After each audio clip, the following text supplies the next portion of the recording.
Bonjour, aujourd'hui je vais vous parler des 4 étapes de l'apprentissage. Les 4 étapes par lesquelles nous passons tous quand nous apprenons quelque chose de nouveau.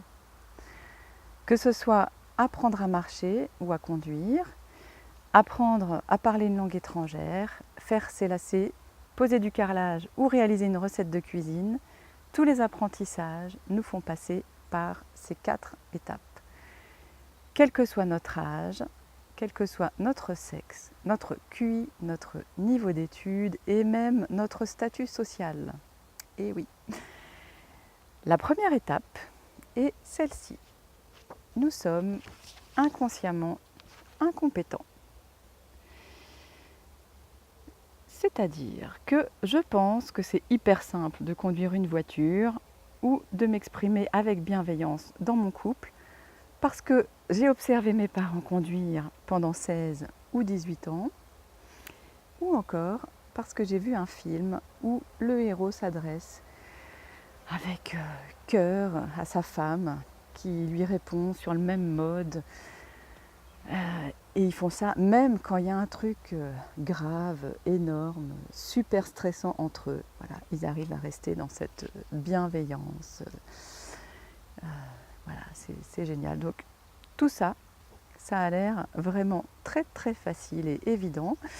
Et je crois que je sais, sans savoir qu'en fait, je ne sais pas. Je suis donc inconsciemment incompétente. Et ça peut fonctionner comme ça, tant que je ne me suis pas coltinée vraiment à la réalité. Par exemple, si vous avez des enfants, pensez au décalage qui peut exister entre l'idée que vous vous étiez faite avant de les avoir et la réalité que vous vivez aujourd'hui. Ça peut être parfois un peu énorme. La deuxième étape, c'est quand je prends le volant de ma voiture et que je veux avancer. Je tourne, je mets le contact, je tourne les clés et je cale. Alors à ce moment-là, je prends conscience que je suis incompétente. Je ne sais pas faire. Dans le couple, ça peut donner par exemple un énorme conflit qui s'envenime et qui dure pendant des semaines, des mois ou des années.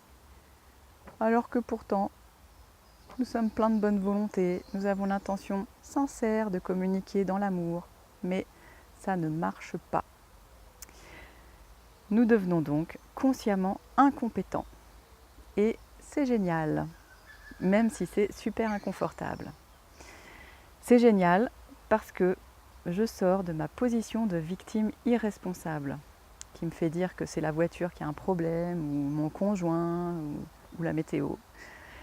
Et en sortant de cette position de victime, je retrouve la liberté d'exercer mon propre pouvoir. Quand vous devenez consciemment incompétent, vous devenez capable de demander de l'aide, de chercher des informations, de vous former pour développer de nouvelles compétences. Et alors, il se passe que vous passez à l'étape suivante. Vous devenez consciemment compétent. C'est-à-dire, pour reprendre l'histoire de la voiture, c'est-à-dire que vous avez pris des leçons de conduite et que vous savez maintenant rouler sans caler.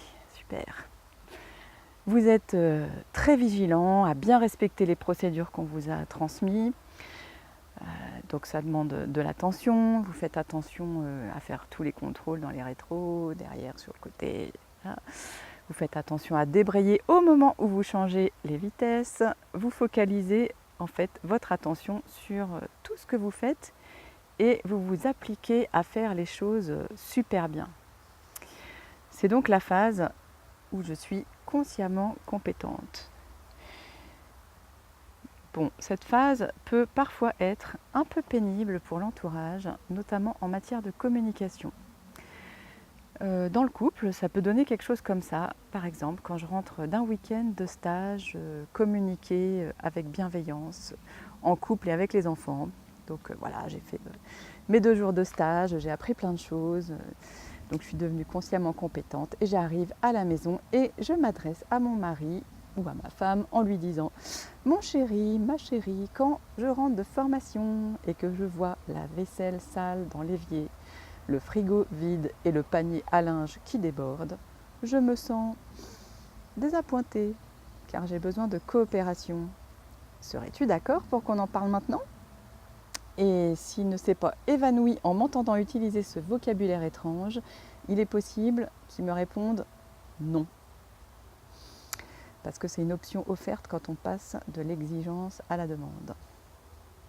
Bref, cette phase de l'apprentissage peut durer un certain temps. Et puis un jour, au bout de 3 heures ou 30 ans, ou 300 ans peut-être, plusieurs vies, enfin en tout cas un jour, plus tard, ça y est, c'est complètement intégré et ça fait partie de nous. Ça veut dire que nous conduisons sans y penser et que nous faisons olé avec grâce à toutes les piques envoyées par notre conjoint, tout en restant super centré dans l'amour, le cœur ouvert. Youpi! Nous sommes devenus inconsciemment compétents. C'est fluide, c'est joyeux, et quand nous nous apercevons que nous en sommes là, c'est super bon de célébrer le chemin parcouru, du temps où nous ne savions pas que nous ne savions pas faire, au temps où nous faisons sans savoir que nous le faisons. Bon, en le disant comme ça, je me dis qu'il y a un état qui peut être intéressant aussi de développer en parallèle, c'est l'état de pleine conscience. C'est une posture qui nous permet de nous regarder, traverser ces 4 étapes de l'apprentissage avec confiance et bienveillance. Ça peut être utile, voilà, de garder d'avoir un petit peu de recul.